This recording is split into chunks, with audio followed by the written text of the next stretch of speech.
The name of this book is The Language of Angels, a story about the reinvention of Hebrew. Once there was a child without a friend.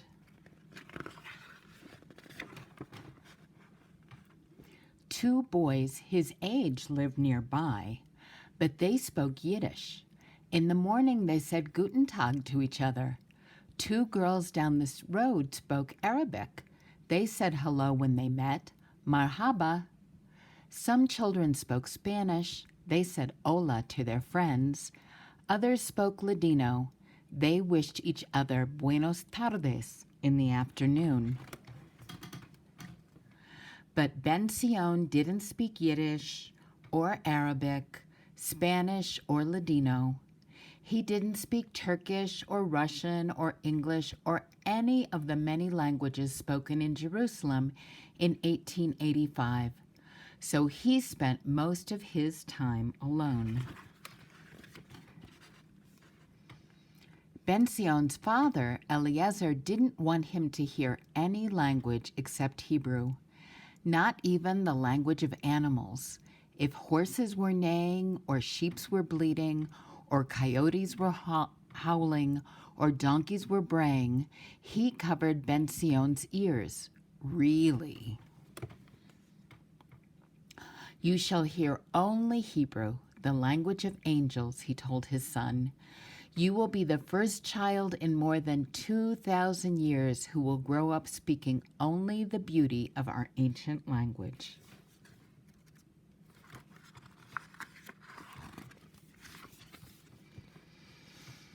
A long time ago, Eliezer told Ben-Sion, all Jewish people spoke Hebrew.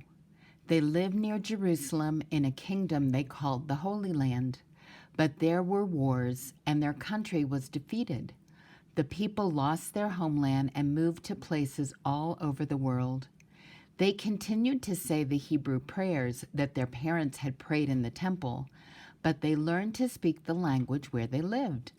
Eventually, they forgot how to speak Hebrew except for the words in prayers. But Ben-Sion's mother, Devorah, was worried. Ben-Sion was already 4.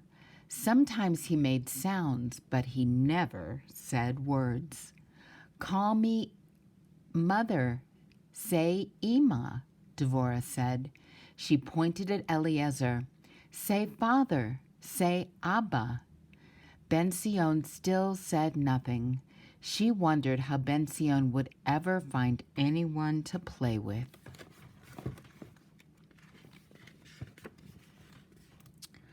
Eliezer didn't want Ben-Sion to be the only one to speak Hebrew. He wanted to start a school with all the lessons taught in the ancient language. He called a community meeting. Some men showed up to hear what Eliezer had to say. Lithuanian Jews cannot understand Jews from Spain or Turkey or America, Eliezer began. My dream is to teach all Jews to speak Hebrew, Ivrit, again. It's the language our prophets learned from God's angels. A man named Zalman shouted at Eliezer, but many of us speak Yiddish together. Hebrew is holy and should only be used for prayers. We should never use sacred words to talk about taking out the garbage or to ask for the bathroom. But we spoke Yiddish in the shtetls when we were not free, Eliezer yelled back. The prophets did not speak only in the temple. Do you think they did not use the bathroom or take out the garbage? You must be Meshuggah, someone called out. Most everyone agreed that Eliezer was crazy.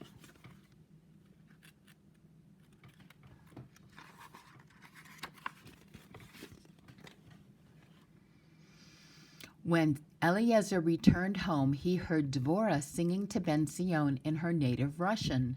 He couldn't believe his ears. I'm sorry, Devorah said, but Ben-Sion couldn't sleep, and I was trying to calm him with a song my mother sang to me.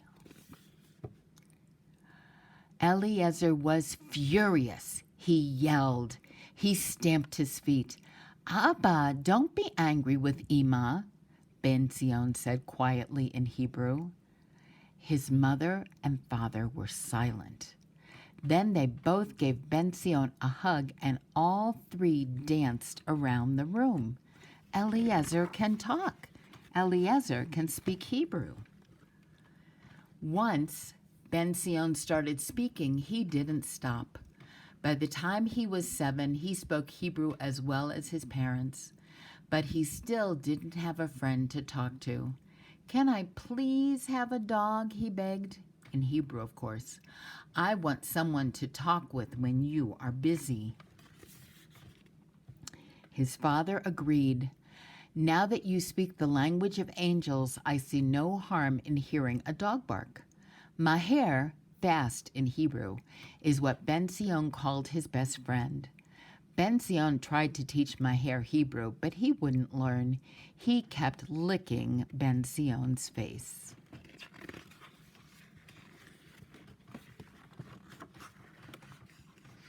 One day, on a walk through the neighborhood, Ben Zion and Maher were followed by some big kids. Ben Zion is speaking Hebrew to his dog, Zalman's son shouted. "Papa says that it's wicked to talk the holy language to animals." He threw stones at Maher, and the other boys joined in. Ben Zion was in tears when he arrived home. He told Devorah he'd never have a friend. Devorah held him close. "Shh, my child. Don't blame those children. They learned to hate from their fathers, who were scared to learn new things. If only parents could learn from children, maybe they wouldn't be so frightened." Eliezer listened in. If he wanted Hebrew spoken, he needed to teach the children first, and then let them teach their parents.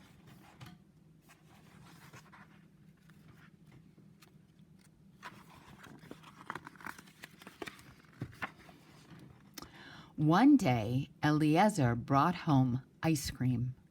Ben Zion wanted to ask for some, but there wasn't a word in Hebrew. Because ice cream didn't exist 2,000 years ago, no one in history had ever asked for it in Hebrew. "You can't just make up a word," Eliezer explained. "First, we must see if there is a cousin in another language, such as Arabic or Greek. Or maybe there's a similar word in Hebrew to describe a cold dessert.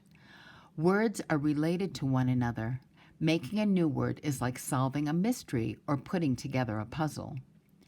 Eliezer looked through his books. He discovered the word glidus, ice cold, in Latin. It reminded him of the old Hebrew word glid, to freeze water. Eliezer had created his new word. "Would you like some glida?"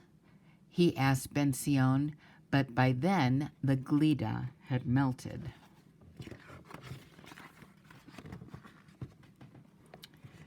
The next afternoon, the children in the neighborhood heard that Ben Zion was sharing glida with anyone who asked for it in Hebrew. "How will I remember the word glida the next time you have some?" one of the girls asked Eliezer. "Can you write down all the Hebrew words in a book so I can look them up if I forget?" "I will write a book," Eliezer answered, but there wasn't a Hebrew word for dictionary. Before Eliezer could write one, he needed a name for it. Milah meant word, and many place names ended with an. So Eliezer invented the word Milan. Now there was a place for words where Eliezer could record every Hebrew word, new and old, and everyone wanted to help him make new ones.